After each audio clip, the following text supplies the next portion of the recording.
Hey everybody, it's Tommy Canale and welcome back to Before the Lights podcast. This show to find out how those in sports, music, and entertainment have made their mark. Today on the show, we have a leading voice on relationships, emotional wellness, finding hope and direction. He is a level 1 certified civil rights and Title IX investigator, along with being part of the National Center of Higher Education Risk Management Program. He is a Ramsay personality and aids people in reclaiming their lives and take responsibility for your thoughts and your behaviors. He holds 2 PhDs in counseling and higher education, the host of the immensely popular Dr. John Delony Show on YouTube and anywhere podcasts are found. It is my pleasure to welcome to the show, Dr. John Delony. How are you today, John? Man, thanks, Tommy. That introduction was something else, man. I'm going to have to send that to my wife so she can remember that I'm worthy of love too sometimes. Right? Man, thank you so much. How are you, good man? I'm good. I appreciate you taking time from your busy schedule and talking to all your call-in listeners and being part of my show. No, absolutely, man. I love what you're doing here. It's fantastic.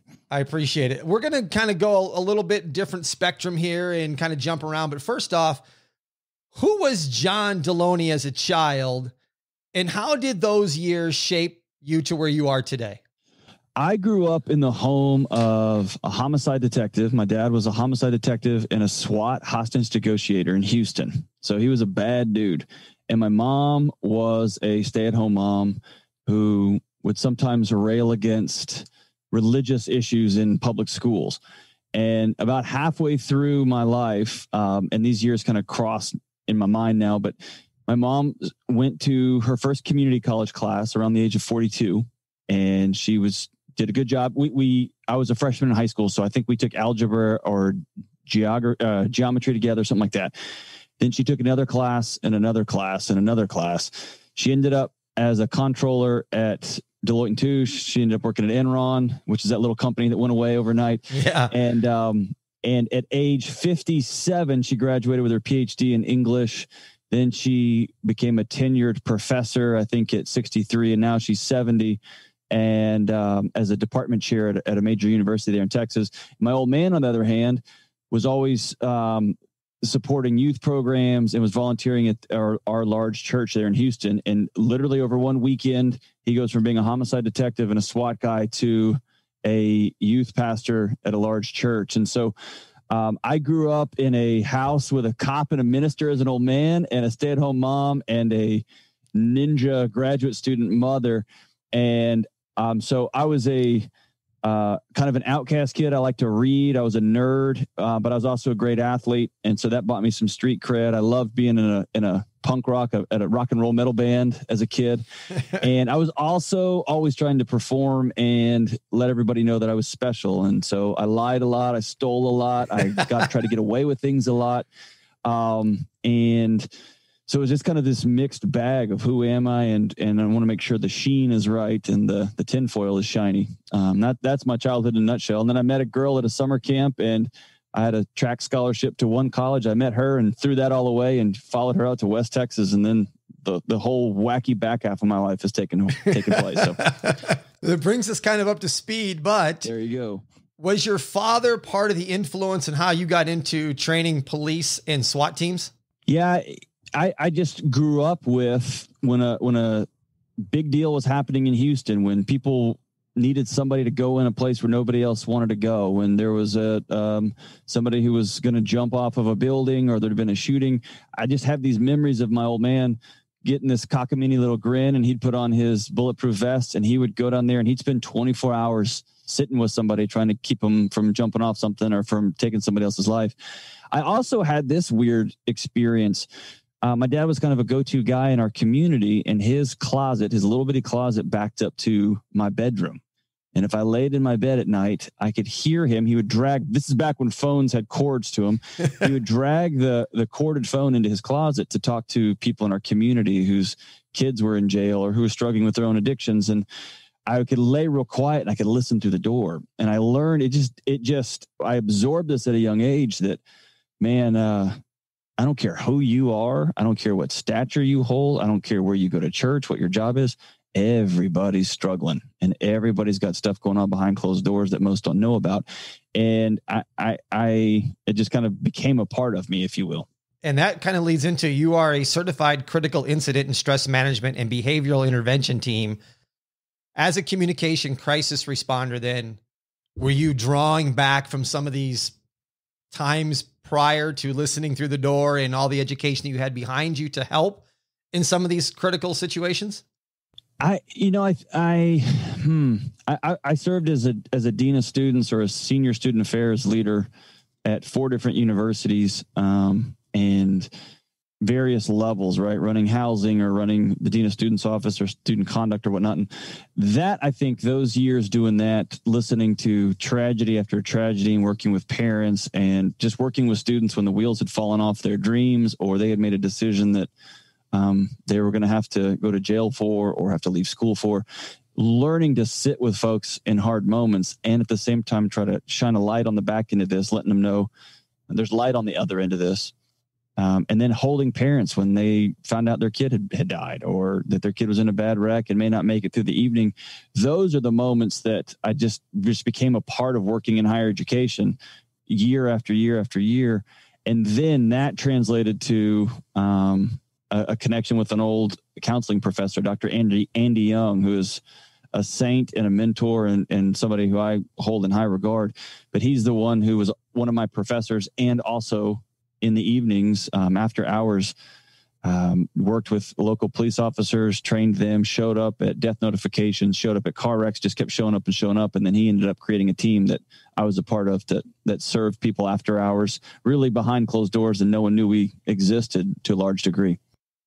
For my listeners, John is named the National Distinguished Staff Member Matador Award, the Life-Changing Award from Student Bar Association, and the Award of Excellence from the Black Law Students Association. 2018, he was the Dean of Students at Belmont University.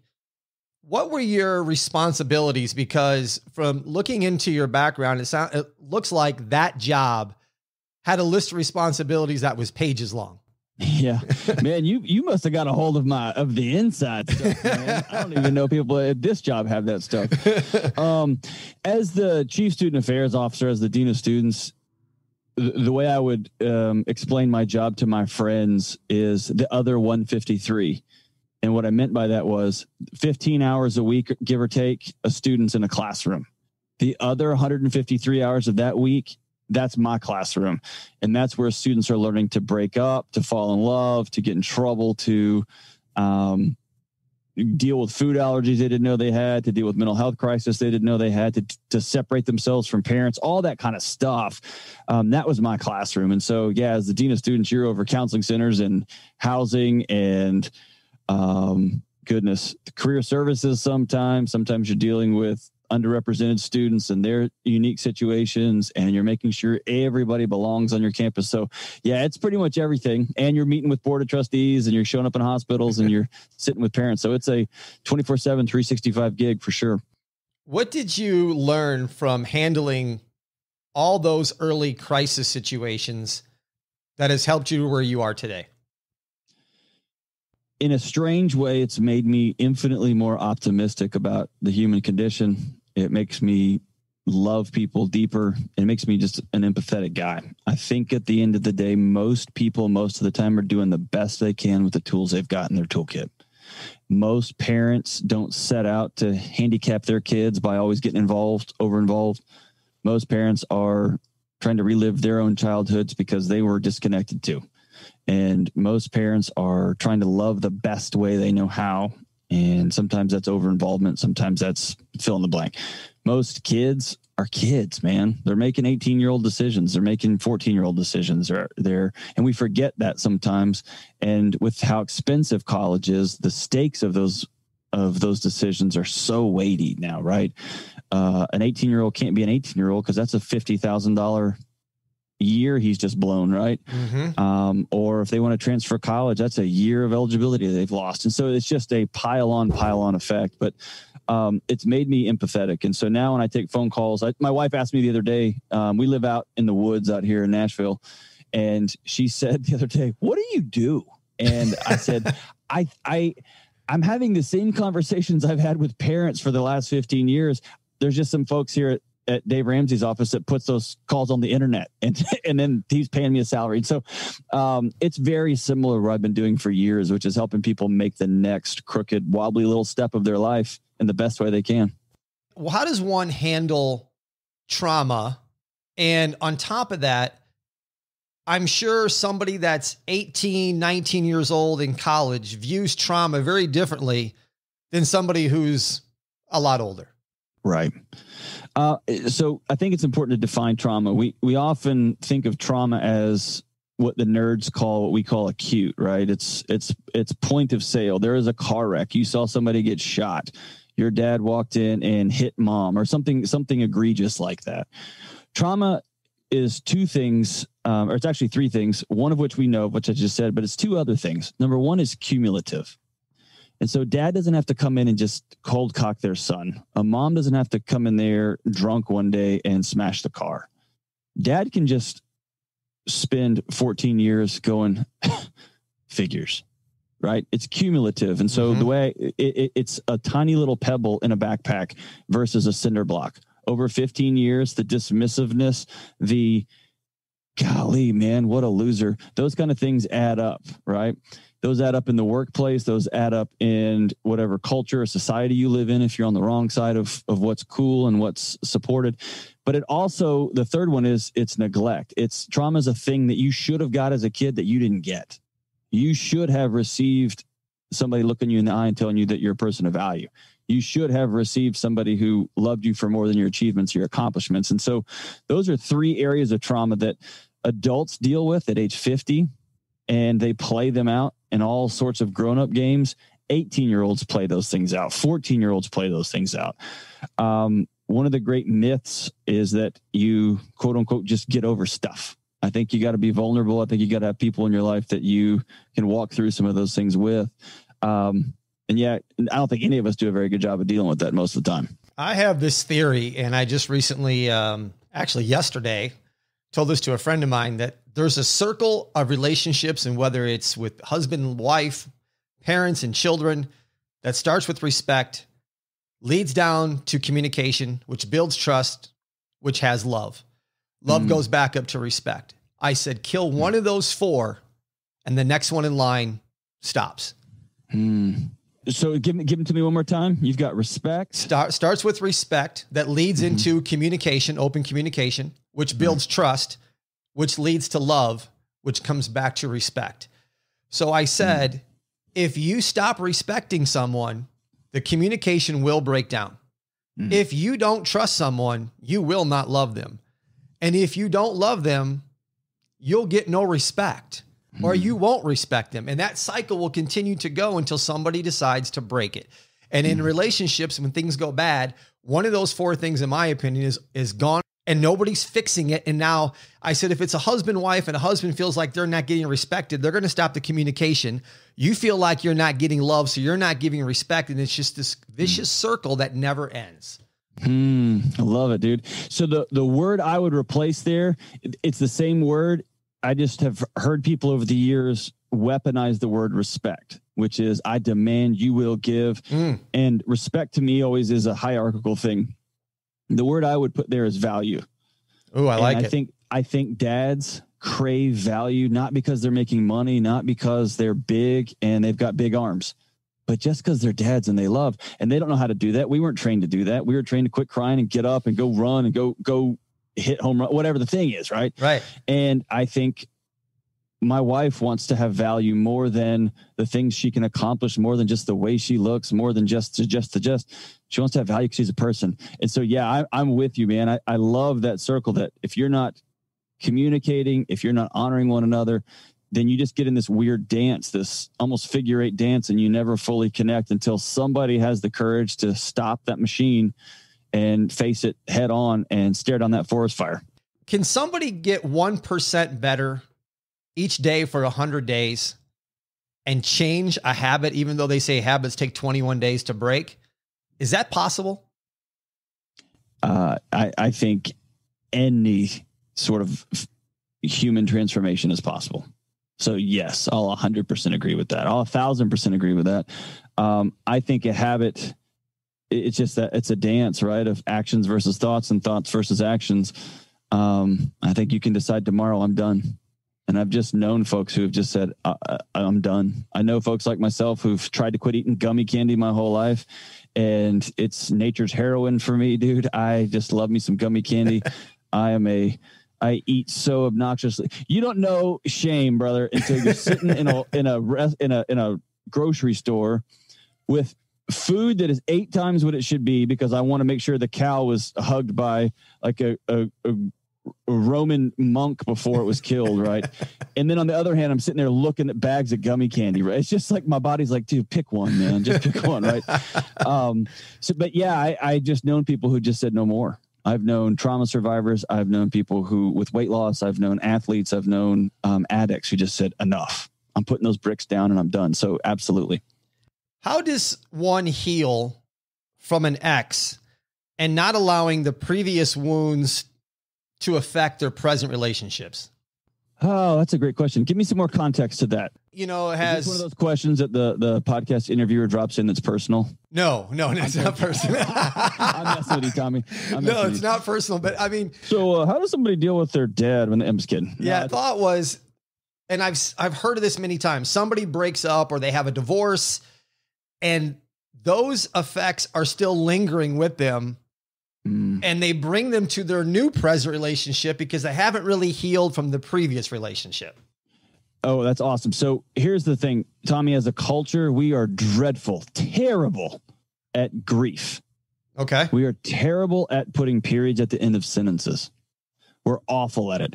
We have no cultural understanding of what being uncomfortable is.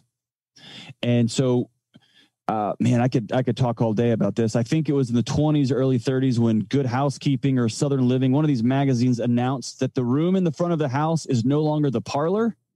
It is now the living room. It was a declaration. And we outsourced death to somebody else. We outsourced food preparation to somebody else. We now can get wrinkles taken away. We can get fancy diets and fill in the blank, right? We are not comfortable with being uncomfortable. And so when we get broken up with, we have this immediate sense of, I'm a victim and that hurts. I pick up these cinder blocks and I start carrying them around. And we don't do good with ceremony. We don't do good with this is over now. We don't do good with just sitting down and hurting for a minute. That's a natural grieving process. What we've done as a society, brother, is we have pathologized every negative emotion to where all we have is happiness and anxiety and depression. We have 2 diagnoses and firecrackers. That's it, man. And that's not human existence, right? No. I can't tell you how many college students who came in and were weeping. Hey, my granddad died. My mom just left my dad. I've got depression. And I would say, no, dude, you're sad.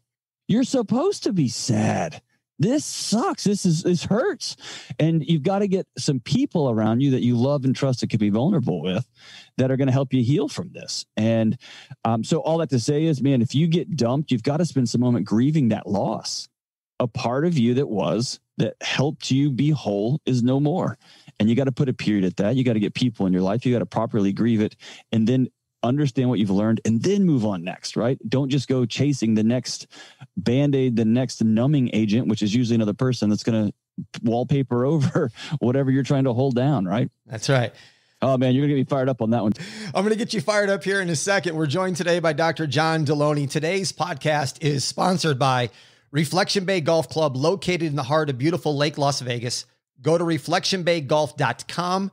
That's reflectionbaygolf.com. It's a top 100 course that the public can play. It's a Jack Nicklaus signature prestige design that played host to the Wendy's 3-Tour Challenge from 1998 to 2007. And John, if you ever get to Vegas and you're a golfer, rounds on me, let me know. I'll hook you up. I'll take you out there. It's a beautiful spot. Tommy, listen, you remember that movie, Tin Cup? Yeah. That wonderful, wonderful golf movie. Well, part of it was filmed right down the street from my house. That scene where he keeps hitting the ball into the pond. It's right where I used to play in that pond. And I had some buddies in high school that worked at that golf course. And man, I was so terrible at golf. They wouldn't let me join them for free because they would say, dude, you're just ruining our good time. We just want to have fun. And you're so bad and you get so frustrated. So 100% chance next time in Vegas, Tommy, we're going golfing. And after about hole 4, you're going to be like, all right, man, I'm good. That's all right. We'll have fun. We'll just have a ball out there. Oh, I'm terrible.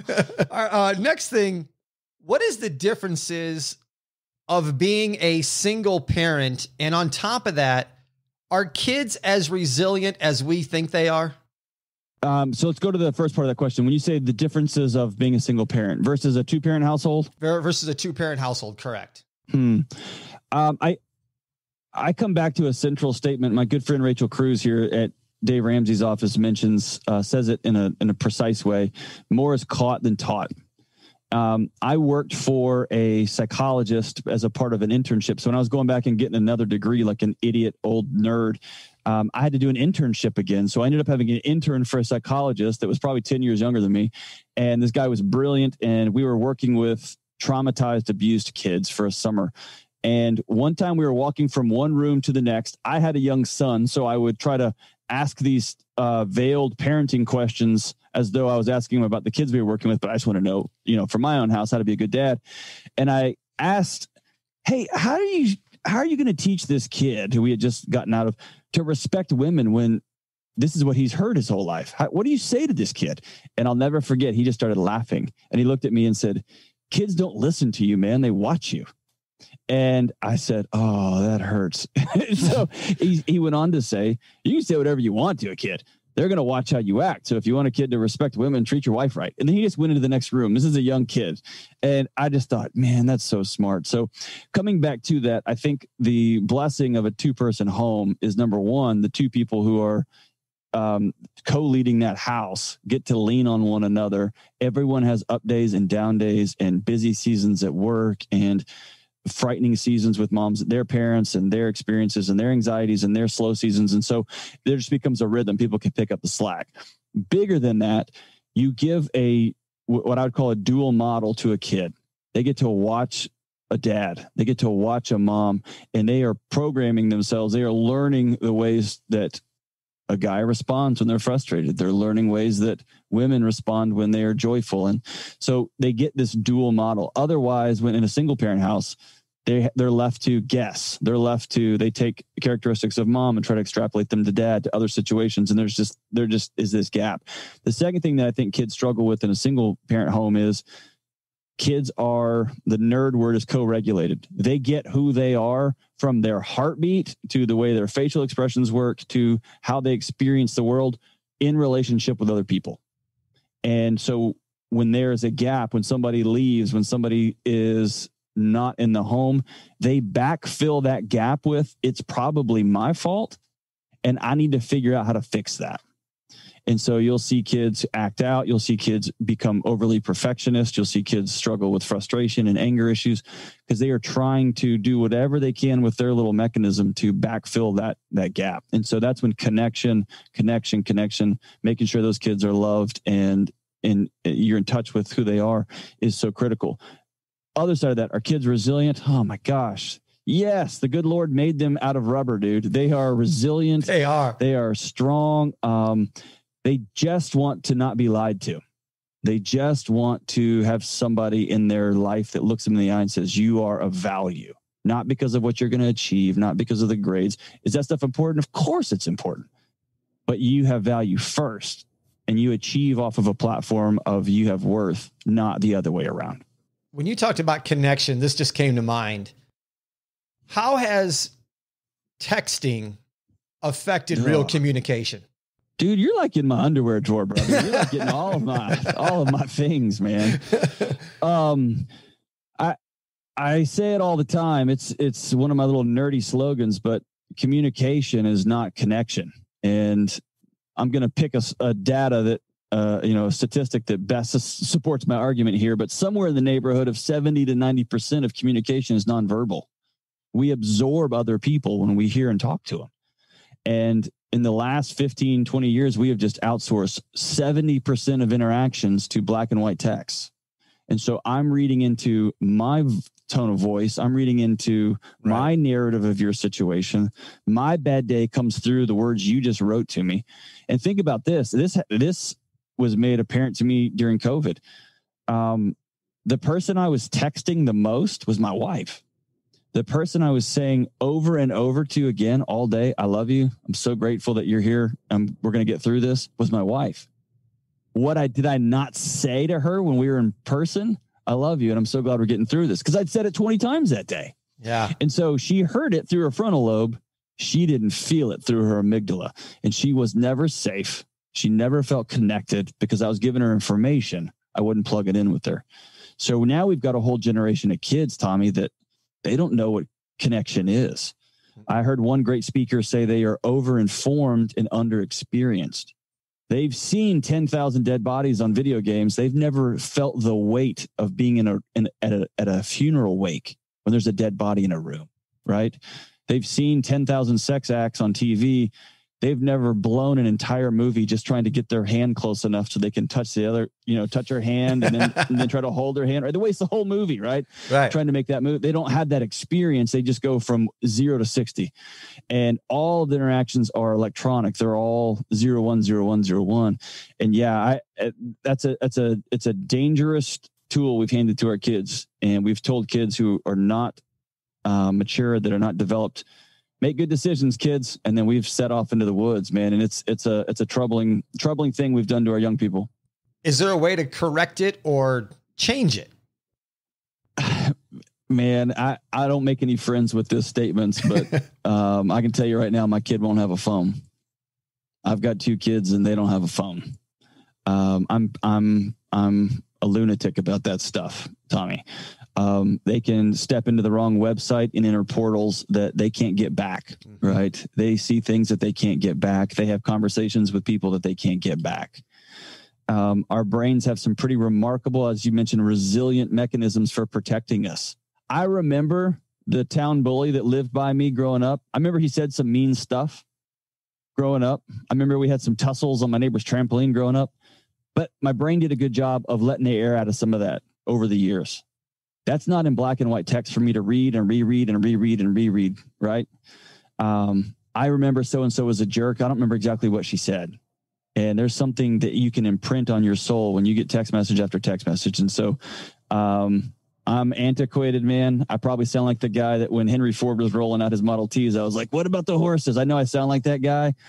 I am adamant about the notion that kids crave human connection, not screens.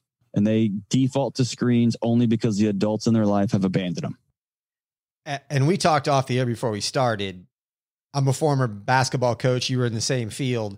And I was a big defensive guy, and I demanded my guys to talk on defense. The more years that I coached, the harder that was to get through because I said to 2 kids that were literally standing 5 feet apart, you guys have texted each other all day long. And he's 5 feet away from you, and you can't tell him a screen is coming before it takes his head off or he injures himself. I said, if you were sitting in the car as a passenger and he was driving and a car was out of control and was going to T-bone you, would you just sit there and text him, or would you say something to tell him to look out? Right. So sometimes I had to use different analogies to get them to understand that I have to open my mouth and talk. Right. I can't put stuff into, as you say, black and white. It's not, you can't do that in all phases of life. Right. I understand texting can be, it's used. I use it a ton. I'm a culprit of that, but I am too. But I think you need to have real conversations with people because people don't want to pick up the phone anymore. It's like, don't call me, text me. I'm like, why can't we talk? That's right. So a couple of things in my world, I don't blame the kids. This is an adult problem. This is our fault. This is our issue. The kids are just doing what we allow. It's the same as when a parent tells me my 6-year-old will only eat chicken nuggets. It's like, dude, I promise you your kid won't starve, right? You don't want to deal with the 2 weeks of screaming and yelling and fighting. You don't want to unwind that. And I get that. That sucks. But the deal is the kid's not going to starve. They will figure it out, right? And the same with kids. And then the second thing is to your point, I have a rule. I have to talk to somebody on the phone or in person every day. That's a rule of mine, because otherwise I can get through work and then realize, other than my wife and 2 kids, I can just become a hermit, man. Mm-hmm. And I know that the research and the psychology of that, that's just going to unwind me and I'm not going to be well. Yeah. Why do people tolerate things we know are not good for us? Oh man, what perfect timing. I was just listening to a phenomenal podcast by 2 authors of one of my favorite books. It's called Mistakes Were Made, but Not by Me. And I don't remember the name of the 2 authors, but it's a book about cognitive dissonance. And in short, I'll get to the point because I can kind of geek out on this. Smoking is the big example, right? We live in this tension where we get all the information about how bad smoking is. And we also all walk around with this idea that we're pretty smart and pretty good people. And so if we find ourselves in the middle of that gap as someone who smokes, and we realize, oh, this is really bad for us. I keep hearing it's going to kill me, give me lung cancer, ruin the world, all this. But I'm also a good person and pretty smart. Our wiring suggests that we go after the other person. So what I'm going to do is pick apart, oh, that's a government conspiracy to shut down the farming industry, right? Their study wasn't even done that well, or the study was done by Diet Coke because they want you to drink Diet Coke instead of smoke, or whatever the thing is, right? So whenever we're faced with cognitive dissonance, it's always us, something we hold dear. I'm loved, so it must be you. Or a political party, I must be smart and I vote this way, so the other person must be evil. And so we just we vacillate back and forth. So people continue to do things to uphold their image of themselves, even doing stupid things to keep going. And hey, here's the other thing. The author of that book is Carol Tavris and Elliot Aronson, two pioneers in psychology. I just lost it, Tommy. That's all right. It was the smartest thing I was going to say. Oh, this is it. We forget this, Tommy. Our brain has one job, and that's to get to tomorrow. That's it. It's not for us to live a long life or a happy life. It's to get to tomorrow. Every cell in the human body has one job, and that's to make it to tomorrow. And so when we have childhood traumas we haven't dealt with, when we have relationships that are a mess and that cause us literal physical pain, when we are trapped in poverty systems or whatever system we're in that we feel stuck in, if we have a coach that's a jerk, our brain will do what it needs to do to get us to tomorrow. And sometimes that's another drink.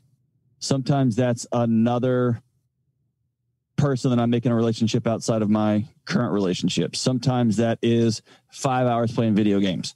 That's just an extra something. It's a way that our brain can numb us out, let today be over so we can get to the next sunshine rise. Then we'll go from there, right?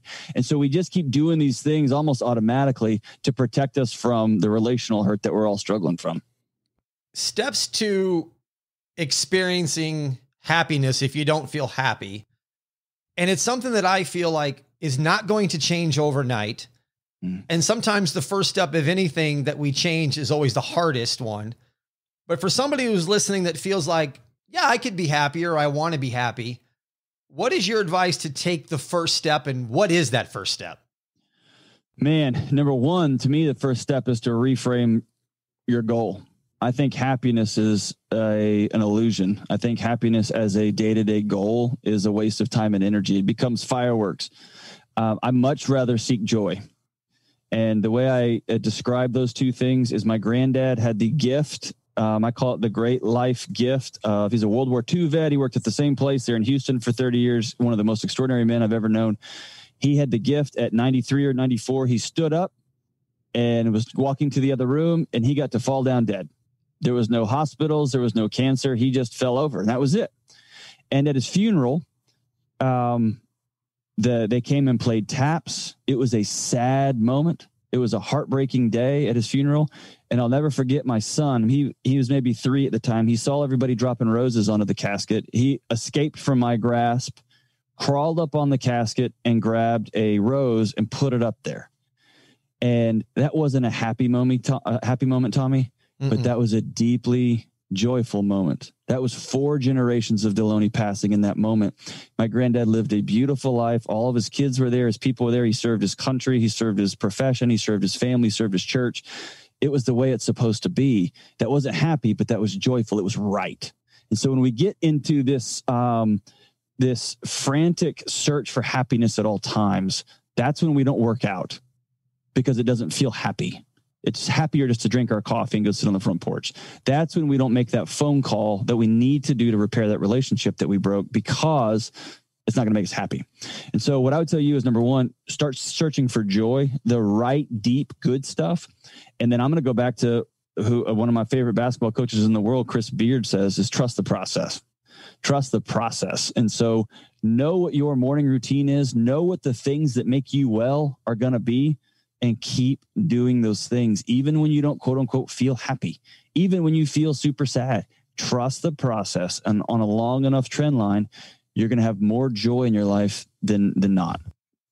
With this pandemic that's going on, how does somebody learn to adjust to a new normal and realize that what we thought and experienced as normal may not come back? It goes back to grief, Tommy. You've got to have the courage and the wherewithal and the people in your life to put a period at the end of that sentence. It was a fun ride. We did 20 years. We did 10 years after the last recession. We, as a country, put everything on a credit, and we just have lived like a bonanza, right?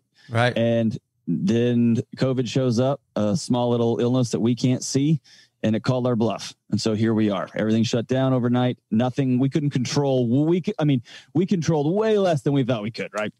I think we have to grieve that loss of control. We have to grieve the 2020 that we had planned, the 2021 that we had planned. And then we have to be honest about what can we control, what can we not control.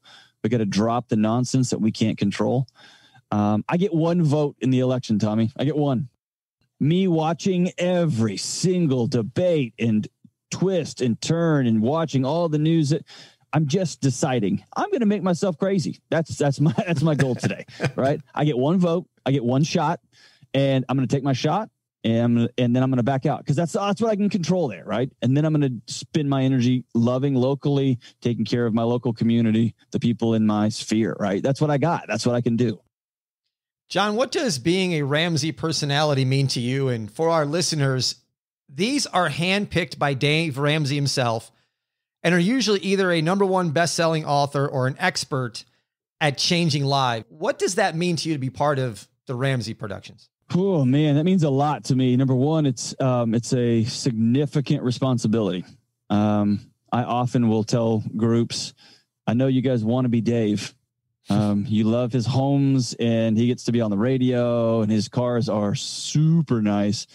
But he also carries the weight of 1,000 employees and their kids and their marriages. And at that big of a company, he carries with him the real estate market in South Nashville. If he were to go out of business, if he was to say a stupid thing on the radio that got him canceled out, that would be devastating to the region. He also represents common sense. He represents financial matters. He represents faith matters.